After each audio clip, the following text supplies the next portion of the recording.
Attention, 1, 2, 3. C'est parti. Alors du coup, vous remplissez donc les 400 ml avec ça. Donc là, je fais à la louche pour aller plus vite. Mais sinon, pour les 400 ml, vous prenez ça. Là, c'est juste pour faire une démonstration. Voilà. Donc supposons que vous ayez les 400 ml. Vous allez donc utiliser les membranes de collodion, translation de tous, qui sont là. Donc, les membranes de collodion, c'est ça, on dirait pas en fait, mais ce sont des petits sacs plastiques. Donc, on va les tremper.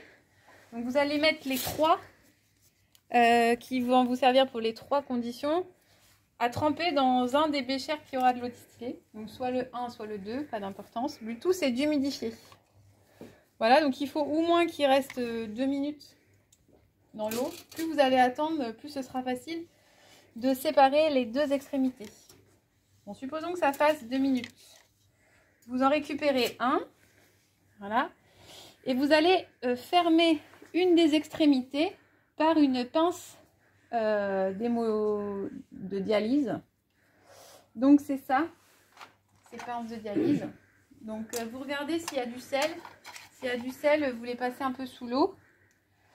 Donc vous repliez de 1 cm à peu près en haut et vous venez pincer ici sur la partie qui est repliée.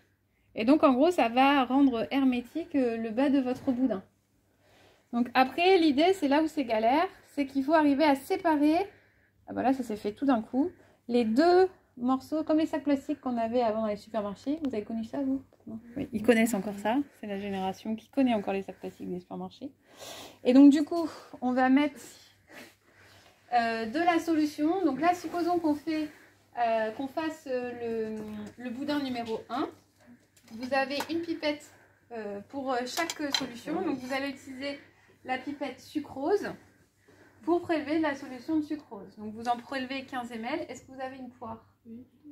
Oui, bien. Donc du coup, vous allez avec votre poire prélever 15 ml de cette solution. Bon, je ne vais pas le faire parce que c'est pas l'objectif. Je vais juste vous montrer la fin. Moi, à la place, je vais mettre de l'eau distillée. C'est juste pour représenter ce que ça fait 15 ml. Donc 15 ml, il faut que votre boudin soit rempli, mais pas complètement. Donc voilà, là j'ai mon petit boudin. En gros, il vous faut à peu près ce volume-là. Vous pouvez remplir encore un petit peu, voilà. Mais il faut qu'il reste de la place au-dessus de votre boudin, pour que l'eau puisse éventuellement rentrer dans le boudin. Vous chassez l'air, voilà, ici, il ne faut pas qu'il soit gonflé. Et vous allez faire un petit tortillon en haut pour fermer le boudin. Et après, voilà, petit tortillon en haut pour fermer le boudin. Et du coup, après, c'est là où c'est le plus compliqué. Et ben, il va falloir faire des nœuds. Donc vous prenez une ficelle. Donc c'est pour ça que je vous dis ça peut être long. Mais du coup, il faut que vous calculiez pour qu'avec votre ficelle, quand votre balai est en position haute, le boudin est en dehors de l'eau. Et quand votre balai, on ne peut pas faire de deuxième round, mais quand votre balai est en position basse, ça doit tremper. D'accord? Donc du coup, votre nœud, il ne faut pas le faire trop bas. Parce que sinon il n'y aura pas assez de longueur pour que ça trempe. Si vous le mettez là, il ne sera pas assez profond. Donc on fait un double nœud. Et c'est là où c'est la période la plus compliquée. C'est quand on doit faire les nœuds tout en tenant.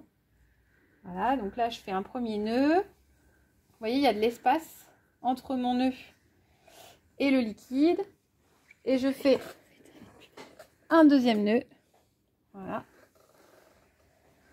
Donc, je vérifie que mon boudin, il est bien en appuyant au-dessus, en dessous. Il n'y a pas d'air ni d'eau qui sort. Donc, c'est bon, il est hermétique. Et après, deuxième nœud, le mieux, c'est de faire un nœud en forme de boucle. Comme ça, vous allez devoir régulièrement le prendre et le mettre. Donc, c'est plus simple que si vous fermez très fort sur le crochet. Donc, du coup, je vais faire une boucle en haut. Voilà. Et comme ça, j'aurai mon petit boudin qui sera terminé. Voilà, donc je le mets. Et je prépare comme ça mes 3 boudins avec mes 3 bains. Et une fois que mes 3 boudins et mes 3 bains sont prêts, je lance mon chronomètre. Non, je fais d'abord la mesure de la masse. À T égale 0. Je vais le mesurer. Donc, vous allez prendre une petite boîte de pétri. Elles sont numérotées 2, 1, 3. Donc là, si c'est le numéro 3, je prends la 3, voilà. Et vous allez aller sur une balance pour faire la tare. Et pendant toute l'expérience, vous utilisez toujours la même balance. Vous n'alternez pas entre les deux balances. Donc on va dire que tous les groupes qui sont sur les 2 paillasses près de la haute viennent sur la balance près de la haute. Et tous les groupes qui sont loin de la haute vont sur la balance loin de la haute. D'accord? Donc vous faites la tare et vous mesurez la masse de votre boudin. Ensuite, une fois que vous avez votre masse à T égale 0, vous rentrez ça dans votre tableau. Voilà. Donc vous avez un tableau dans votre compte rendu où il faut du coup avoir la masse. Donc ça c'est juste pour vous. Après vous trempez pendant 1 minute. Et au bout d'1 minute, vous ressortez les boudins tous ensemble. Vous essuyez l'excès d'eau qu'il peut y avoir du coup dans la pince pour pas que ça prenne une masse extérieure au boudin. Et avec la même balance, vous allez mesurer la masse à T égale 1 minute.